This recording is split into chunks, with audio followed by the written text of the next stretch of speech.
This series is about biochemistry and structural biology of nucleic acids, and it's from a course that I gave for postgraduate students in Warsaw, Poland.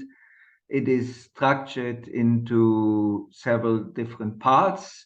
I start out from the question why nature uses the building blocks that it uses in nucleic acids. I then cover classical themes of nucleic acid structure. From there, I move on to the biochemistry of DNA modifications, either from damage or from modifications that are actually enzymatically catalyzed. In this section, I will talk about nucleic acid structure. So for now on, we'll assume we go back to what nature chose, and we will see what one can do with it, right? And we'll look a little bit at nucleic acid structure. And basically, in broad terms, you can describe nucleic acid structure in terms of 7 dihedral angles in a single building block. So in a single nucleotide in DNA or RNA. And of course, if you give somebody all the angles, then probably almost everybody will be just as clueless as me what they actually mean. And the good thing is that the angles are actually very strongly correlated. And in fact, you have only a very finite number of possibilities. So a big distinction is the angle of the dihedral that links the 2' deoxyribose or the ribose to the nucleobase. And basically by standard chemical arguments of avoidance of steric conflict by choosing staggered over eclipsed conformations, you basically can show that there are only 2 plausible alternatives that are called syn and anti. And the syn conformation is the one where the bulkier part of the base points towards the ribose or deoxyribose, whereas the anti-conformation is the one where the nucleobase points away from the ribose and the deoxyribose. And basically, in nucleic acids, and at least in DNA, and actually also in small molecules, in ATP and GTP, the syn conformation is almost universally avoided.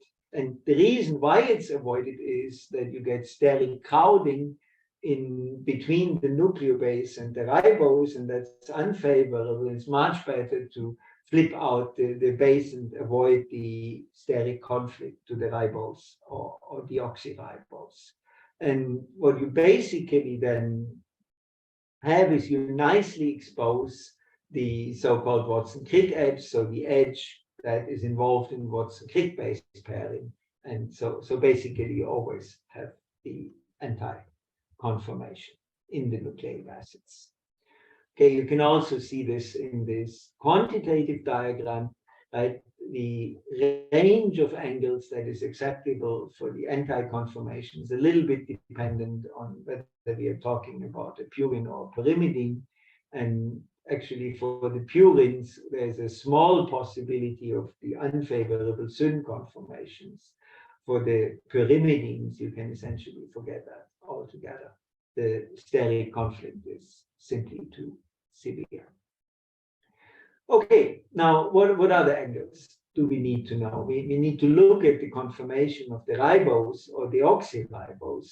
And basically, the somewhat simplified summary is that the riboses or the deoxyriboses are approximately flat except for one atom that is strongly out of the plane of the other atoms. And depending on whether this out of plane atom is in the direction of the C5O bond, actually you call the conformation endo or exo. And basically there are 2 dominant forms. called the C2 primed endoform, which you find in bDNA, and the C3 primed endoform, which you find in aDNA. And actually, depending on which of these you choose for the ribose or the oxyribose, basically your phosphorus-phosphorus distances between adjacent nucleotides are rather different. And it's not only the phosphorus-phosphorus distances that are rather different, but it's actually the overall structure of the DNA. And ignoring the minor forms of DNA that in practice you never need, there are basically three forms that matter. There's bDNA that occurs under conditions of high humidity, so above 92%, and it's favored by the presence of alkaline metals such as sodium. And basically in water, your humidity is maximum, so you're always in that regime. So in water, you expect DNA to adopt the B conformation.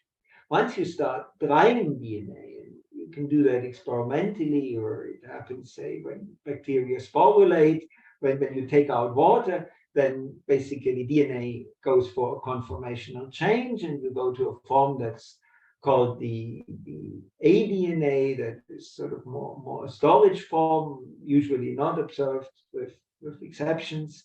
And this is a little bit more UV damage resistant and also a bit resistant to some of the attacks. But as you will see later, it's not super useful as an information storage polymer. And then finally, there's the outlier nucleic acid, the zDNA, which is actually a left-handed nucleic acid. And it's actually debatable whether it counts under the principles that I've laid out so far on the grounds that actually the basic building block of zDNA is a dinucleotide. And essentially, it's only formed for poly-RY, so a purine followed by a pyrimidine, followed by a purine, followed by a pyrimidine. And it also needs high salt concentration. Now, let's look at these structures, and we'll first focus on DNA and then quickly come to the RNAs. So let's first look at the A form, so the moderate humidity form of DNA. And what you basically see is that for this form of DNA, on the left side, you have a minor groove that is wide and shallow and is easily accessible for proteins. But you have a major groove that is actually very narrow and deep, and that is almost inaccessible for proteins. Now, compare this to the bDNA that actually has essentially the opposite properties. So in bDNA, the minor groove is still not particularly deep, but it's definitely deeper than in aDNA, and it's accessible to protein. And most importantly, the major groove is actually wide and relatively accessible for proteins as well. And we'll come to for why this is important for DNA.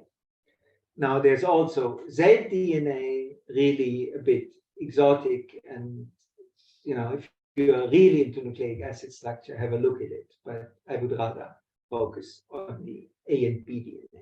And the main point that I want to make here is actually one that was first made by Simon Rosenberg and Alex Rich, who basically applied an approach very similar to the one that Watson and Crick took. So in Watson's terminology, Tinker toy models for big biological questions. And they basically asked a very simple question: what is the hydrogen pattern footprint that a particular base pair presents to the outside world? So forget about van der Waals contacts, forget about all the weaker interactions, and let's just see how a base pair presents itself to the outer world in terms of hydrogen bond donors and hydrogen bond acceptors. And I will not go in the lecture through all the details. Look at the original paper by Simon, Rosenberg, and Rich. But basically, you see immediately, just from the rough look at this figure, that the major groove on top of the figure is actually very information rich. So you have an inner position, a median position, and an outer position. And when you look at the pattern in all of these, then basically this is sufficient to distinguish all four possible base pairs. So in other words, any nucleic acid, protein, you name it, that needs to read DNA actually has access to the major groove. Without unbinding, it's possible to unambiguously determine the sequence. By contrast, if you have only access to the minor groove, then the hydrogen bonding pattern is not super informative.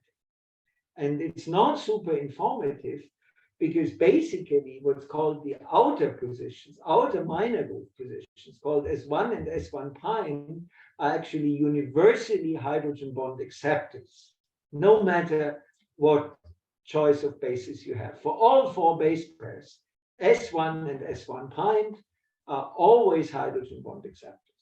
And basically, why would nature do that? Why would you choose sort of uninformative ends of your nucleobases? And the answer is, if you look at how polymerases, so enzymes that are responsible for sort of replicating DNA or for transcribing DNA, they must hold nucleotides universally. Right? They must have a way to hold on to them, no matter whether they are an A, a G, a C, or a T, or a U. Right? There must be something that's common for enzymes to handle that do sort of stereotypical interactions on nucleic acids, independent of their identity. And actually, this is located on the minor groove and on the outer minor groove. And the little bit of info that you get actually in the minor groove is not even so much hydrogen bonding, but it's the presence or absence of an amino group that is in essentially the same place in a GC pair, irrespective of which strand has the G and which strand has the C. So basically, in the minor groove, you can tell an AT or TA pair apart from a GC or a CG pair, but you have no clue which strand contains the purine and which strand contains the pyrimidine. And that, of course, has implications for how you can read sequence using proteins as the readout machinery in RNA versus in DNA. So in RNA, actually, steric conflicts assure that the B form is never adopted because the 2' hydroxyls of the RNA actually clash, are in steric conflict when they are present with the rest of the molecule. So basically, RNA can only adopt the A form. And remember, I told you that in the A form, the major groove is deep and inaccessible. Right? And what that basically means, since we've seen that the major groove is the only way how you can, in a non-degenerate way, read out sequence based on the hydrogen bonding pattern. What you basically conclude is that there shouldn't be proteins that read out RNA sequence with full sequence specificity. You can have some degenerate readout, that is of course possible, but you do not expect the proteins that leave double-stranded RNA structure intact. They should not be reading the full sequence with accuracy. And if you look at nature, that's actually very much true. So RNA sequence in those cases where it is read accurately and without degeneracy is actually always read indirectly. It's read based on deformations, it's read based on flipping, it's read based on indirect tricks. But RNA is not good if you want to read out sequence information by protein nucleic acid interactions.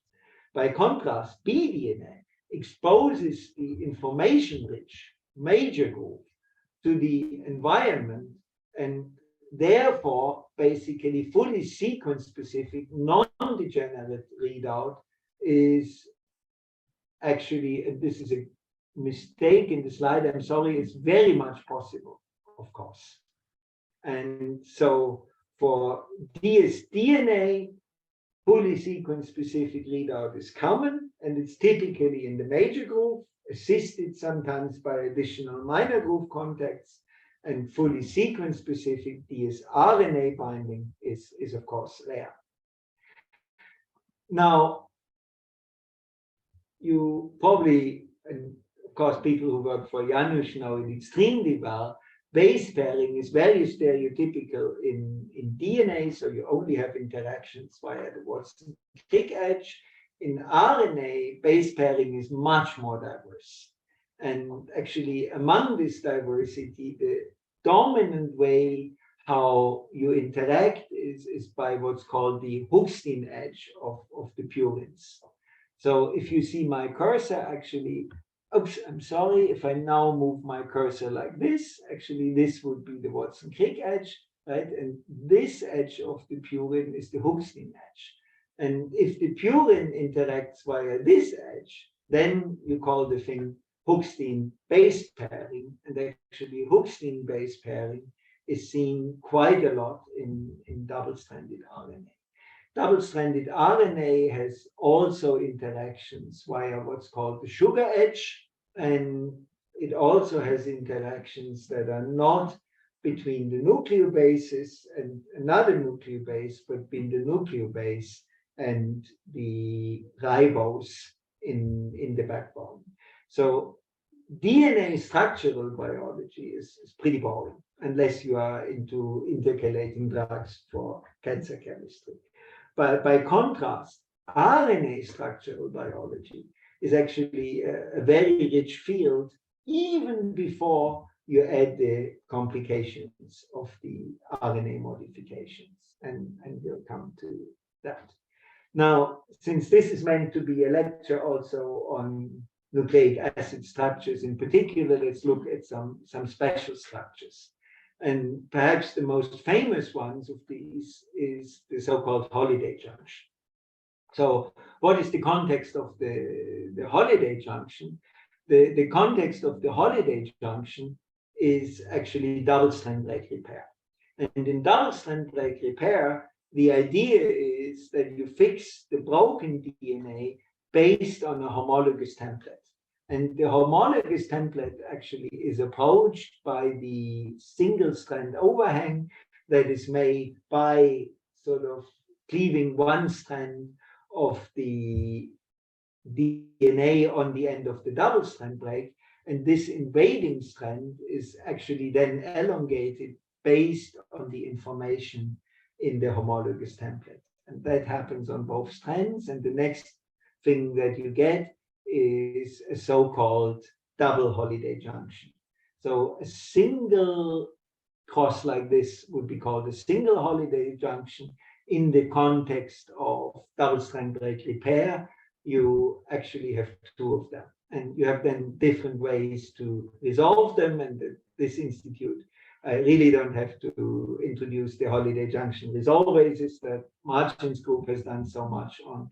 Or alternatively, you actually use helicases to drive the two crosses into each other. And of course, that's a concept that goes back to Robin Holliday. And here you see him actually in The Guardian, in his obituary, sort of explaining his big idea for molecular biology with so much implication in DNA repair, but also in meiosis and in the sort of combining of advantageous mutations in meiosis.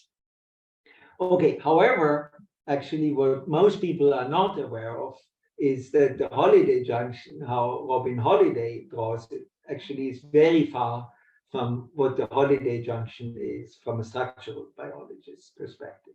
So functionally, of course, Robin Holliday was spot on, right? It was a totally visionary idea that explains so much biology, and I have only admiration for that, to be clear.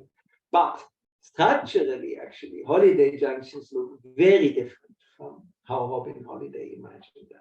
And there's basically a low salt form and a high salt form, they are known as the so-called open form. And when you see it, it's very clear why this would be called an open form. And there's a form that is called the stacked X form, which is basically only possible in higher salt because you bring a lot of negatively charged phosphates. And remember my sermon about negatively charged phosphates from the beginning into proximity, which of course is not good electrostatically unless you strongly shield the charges. So that basically you avoid the electrostatic disaster that it would otherwise be. And actually most remarkably, and this is work that only came out a few years ago, that basically if you look at the structure of a Holiday junction as Robin Holiday draws it, then the crossing strands actually essentially run in the same direction.